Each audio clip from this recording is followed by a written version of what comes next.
Assalamualaikum warahmatullahi wabarakatuh. Kami dari kelompok 11 akan membahas tentang konsep dasar dan jenis pembiayaan syariah. Yang pertama, saya akan menjelaskan tentang pengertian pembiayaan syariah. Apa sih pembiayaan itu? Pembiayaan adalah kata yang sering diartikan memperoleh barang dengan membayar cicilan atau angsuran di kemudian hari, atau memperoleh pinjaman uang yang pembayarannya dilakukan di kemudian hari dengan cicilan sesuai dengan perjanjian.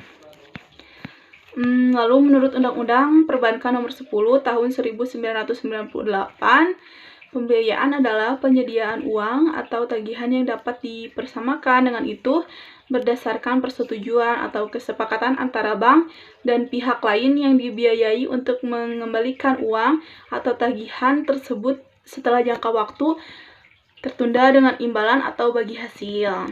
Lalu ada salah satu menurut para ahli, yaitu menurut M. Shafi'i Antonio 2001, dalam bukunya yang berjudul Bank Syariah dan Teori Praktek, pembiayaan adalah pemberian fasilitas, penyediaan, dan untuk memenuhi kebutuhan pihak-pihak yang merupakan defisit unitnya.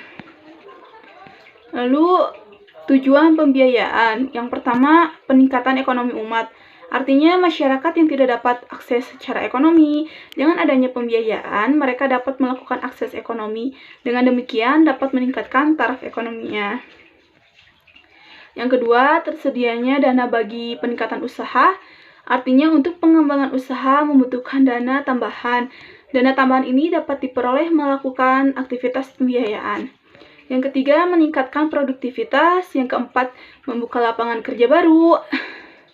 Yang artinya dengan adanya dibukanya sektor-sektor usaha melalui penambahan dana pembiayaan, maka sektor usaha tersebut akan menyerap tenaga kerja. Yang kelima, terjadi distribusi pendapatan. Lalu fungsi pembiayaan. Yang pertama, meningkatkan daya guna uang. Para penabung menyimpan uangnya dalam bank dalam bentuk giro, tabungan, dan deposito. Yang kedua, meningkatkan daya guna barang.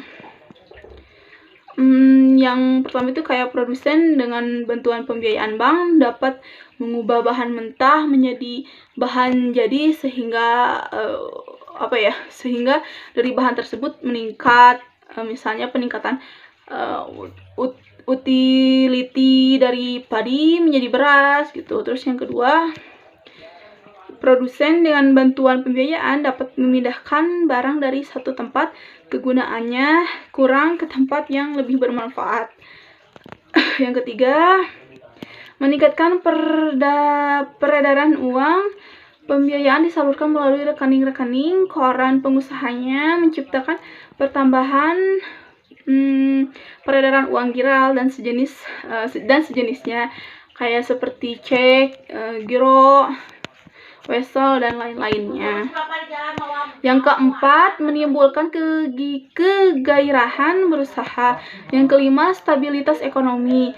Yang keenam, sebagai jembatan untuk meningkatkan pendapatan nasional, dan lain-lain.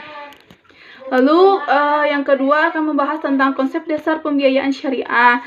Saya akan menjelaskan tentang konsep Qardul Hasan. Kata Qardul Hasan itu berasal dari bahasa Arab yang secara etimologinya al-qard yaitu yaitu memiliki atau pinjaman gitu. Dan juga al-hasan yang berarti bagus atau baik. Lalu berdasarkan Undang-Undang Republik Indonesia Nomor 21 Tahun 2008 tentang perbankan syariah, akad qard adalah akad pinjaman dana kepada nasabah dengan ketentuan bahwa nasabah wajib mengembalikan dana yang diterimanya pada waktu yang telah disepakati. Lalu pengertian qard juga dijelaskan dalam Fatwa Dewan Syariah Nasional MUI Nomor 19 strip DSN MUI strip 9 strip 2000 tentang qard.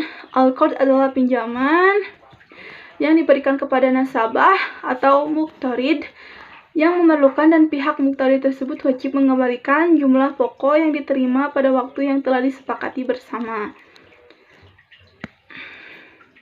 Lalu dalam kehidupan bermasyarakat termasuk hubungan timbal balik antara sesamanya, dasar hukum Qardul Hasan salah satunya ialah yang dari Al-Quran itu Quran Surat Al-Baqarah ayat 245 yang artinya siapakah yang mau memberi pinjaman kepada Allah, pinjaman yang baik atau menafkahkan hartanya di jalan Allah, maka Allah akan memperlipat gandakan pembayaran kepadanya dengan lipat ganda yang banyak, dan Allah menyempitkan dan melapangkan rezeki kepadanya lah kamu dikembalikan.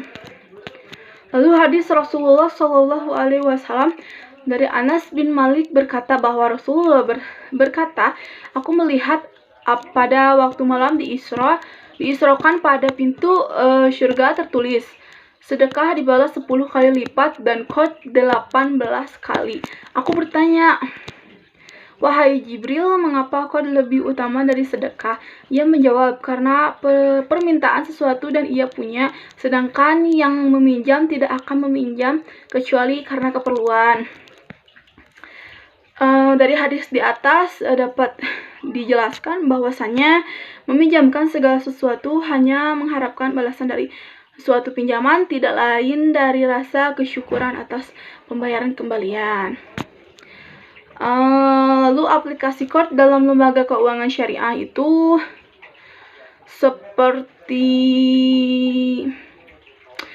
sebagai produk pelengkap kepada nasabah yang telah terbukti loyalitas dan kebenefitasannya, yang membutuhkan dana talangan segera untuk masa yang relatif pendek.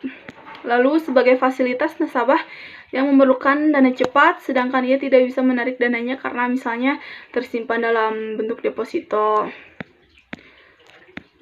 Sekian materi yang saya sampaikan.